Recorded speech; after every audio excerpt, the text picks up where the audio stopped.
नाज़रीन इकराम, इस टाइम मेरे मुल्क की सूरत हाल जो है वो काफ़ी कशीदा है और इस सूरत हाल के अंदर जो है वो दोनों के दोनों चीफ इस टाइम मुल्क से बाहर हैं। एक तरफ तो एक जज की गाड़ी पर जो है वो फायरिंग की जा रही है, तो दूसरी तरफ एक साबिक जज के घर धमाके हो रहे हैं। एक तरफ तो मुल्क में दहशतगर्दी जो है वो फिर से सर उठा रही है और दूसरी तरफ बलोच कम्युनिटी जो है इस टाइम मुल्क में इस्लामाबाद में आई हुई है, उससे बातचीत करने के बजाय उनकी औरतों के कपड़े और मर्दों के सर फाड़े जा रहे हैं। क्या एक जज की गाड़ी पर फायरिंग करके ये पैगाम दिया जा रहा है क्योंकि वो केस इमरान खान का सुन रहे हैं कि अगर फेयर ट्रायल किया तो तुम्हारे साथ ये हाल किया जाएगा, और एक साबिक जज के घर जो है धमाका करवाकर ये पैगाम दिया जा रहा है। वो जो नवाज शरीफ नाम लेकर एहतसाब की बातें करते थे कि हमारा एहतसाब किया था, अब हम तुम्हारे घर में जो है वो धमाके करवाएंगे।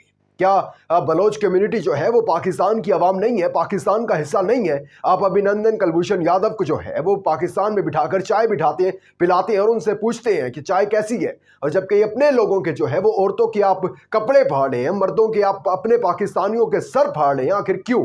आखिर मेरे मुल्क में ऐसी सूरत हाल बनी क्यों गई है और बनाई क्यों जा रही है? इस सारे अहवाल से आपको आगाह करना बड़ा लाजिम है, लेकिन आगे बढ़ने से पहले चैनल को सब्सक्राइब करके शुक्रिया का मौका दीजिएगा। वीडियो को लाइक और शेयर लाजमी कीजिएगा, वीडियो बहुत इंपॉर्टेंट होने वाली है, एंड तक क्लास भी देखिएगा।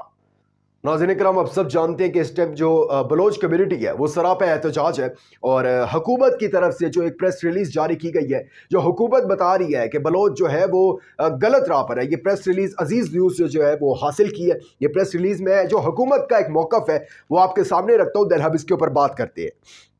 बलोच यकजहती काउंसिल के एहतजाजी मुजाहरे की हकीकत जो है वो सामने आ गई है, ये हुकूमत कह रही है। वो कहती है CDD बलोचिस्तान ने एक माह में मुख्तलिफ खुफिया ऑपरेशन में बलाच बल मोलाबग समेत 8 इंतहाई मतलूब दहशतगर्द गिरफ्तार किए। दहशतगर्द बलाच से 5 किलोग्राम बारूदी मवाद बरामद हुआ।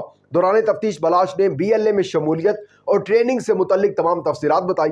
दहशतगर्द राशिद हुसैन बरोही को शारजा से 26 दिसंबर 2018 को अमाराती इंटेलिजेंस एजेंसी ने गिरफ्तार किया। कालादम BLA और BLF की तुरबत में 158 दहशतगर्द कार्रवाइयों में 66 अफराद शहीद, 30 जख्मी हुए थे।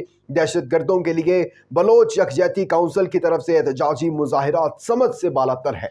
हम इस बात को साइड पर रख देते हैं कि जिनके लिए ये एहतजाजी मुजाहिरा हो रहा है वो दहशतगर्द हैं या नहीं है, लेकिन क्या स्टेट की जिम्मेदारी ये बनती है कि आप उनको गलत कह के एक प्रेस रिलीज अपने 4 वज़रा को बिठा के, निगरान वज़रा को बिठा के प्रेस कॉन्फ्रेंस करवा के उनको गलत साबित करवा कर, उनके मर्दों के सर फड़वा कर, उनकी औरतों के कपड़े जो है फड़वा कर इस तरह उनको गलत साबित करेंगे? हमारे पास हर एक प्लेटफॉर्म है, वहां पर उन्हें बिठाएं और उनसे बातचीत करें। ये हमारे पाकिस्तान के लोग हैं, कोई बाहर से आए हुए लोग नहीं है। इनसे बैठकर बातचीत हो सकती है, टेबल पर बातचीत हो सकती है और वहां डिसाइड किया जा सकता है कि कौन गलत है कौन गलत नहीं है। ये तारीख को भी पता है और अब सबको पता है कि गलत कौन है गलत कौन नहीं है, लेकिन फिर भी हम आपकी बात ही मान लेते हैं। तो क्या उसको गलत करेंगे? यानी कि पाकिस्तान के लोगों को गलत साबित अगर वो है भी सही और आपने साबित कर भी दिया, तो क्या उनके साथ ये सलूक रखेंगे आप? और बाहर के लोगों को आप चाय ऑफर करेंगे और उनसे फिर उसका टेस्ट भी पूछेंगे? हुकूमत को बैठकर इसके ऊपर बात करनी चाहिए टेबल पर और इसका जो है एक पुरअमन तरीके से जो है इसका हल निकालना चाहिए। दूसरी तरफ जो है मैंने आपको बताया कि दहशतगर्दी भी जो है वो भी सर उठा रही है और उसके साथ साथ कल साबिक चीफ जस्टिस साकिब निसार के घर पर धमाका हुआ। 2 गार्ड जख्मी, बहू जो है वो बार बार बची हैं। ये वही साकिब निसार है जिन्होंने नवाज शरीफ के खिलाफ फैसला किया था और नवाज शरीफ कहते थे लंदन में बैठकर, पाकिस्तान में बैठ करके मैं इनका एहतसाब करूंगा। तो ये क्यों कड़ियां जो हैं उनसे मिल रही हैं? नजम साकिब का उनकी फैमिली ने बताया कि थ्रेट ऑलरेडी मसूल हो चुके थे हमें नजम साकिब के बारे में, कि मारने की धमकियां दी गई जान से। इसके अलावा काफ़ी इससे पहले भी जजेस इजाजुल एहसन, अजहर सदीक साहब, सरदार लतीफ़ खोसा, उनके घर पर भी फायरिंग हुई थी कुछ अर्सा पहले और पीपल्स पार्टी से नाराज़गी की अहम वजह भी उनकी यही सामने आई थी कि इमरान खान साहब उनके घर गए थे उनका पता करने, लेकिन बिलावल भुट्टो या आसिफ जरदारी या कोई भी सीनियर रहनुमा पीपल्स पार्टी की तरफ से उनका पता करने नहीं आया था। खैर, अब जज मोहम्मद बशीर की गाड़ी पर भी जो है वो फायरिंग हुई है। जज मोहम्मद बशीर जो है वो भी इमरान खान साहब का केस सुन रहे हैं और ये अब देखें ना, मतलब कि अगर हम उसको पॉइंट से पॉइंट मिलाएं तो साकिब निसार नवाज शरीफ कहते हैं एहतसाब करूंगा, फिर उनके घर धमाका हो जाता है। फिर जज मोहम्मद बशीर, साकिब निसार, क्योंकि इमरान खान का कुछ, मैं हमेशा कहता हूँ फेयर ट्रायल होगा तो कोई भी जज हो वो इमरान खान के खिलाफ फैसला नहीं दे सकेगा। फेयर ट्रायल किया उन्होंने, इमरान खान को सादिक और अमीन करार दिया, जहांगीर तरीन करप्ट थे। उसके बाद जो है अब नवाज शरीफ को ये बात पसंद नहीं आई और एहतसाब की बातें करते थे। अब जज मोहम्मद बशीर इमरान खान का केस सुन रहे हैं। चीफ जस्टिस ऑफ पाकिस्तान की गाड़ी पर तो हमला नहीं हुआ, किसी और जज की गाड़ी पर तो हमला नहीं हुआ, जज मोहम्मद बशीर की गाड़ी पर हमला क्यों हुआ? जब हम इसको भी डीपली जाकर देखें तो वही कड़ियाँ मिलती हैं किन से, या बेहतर जानते हैं।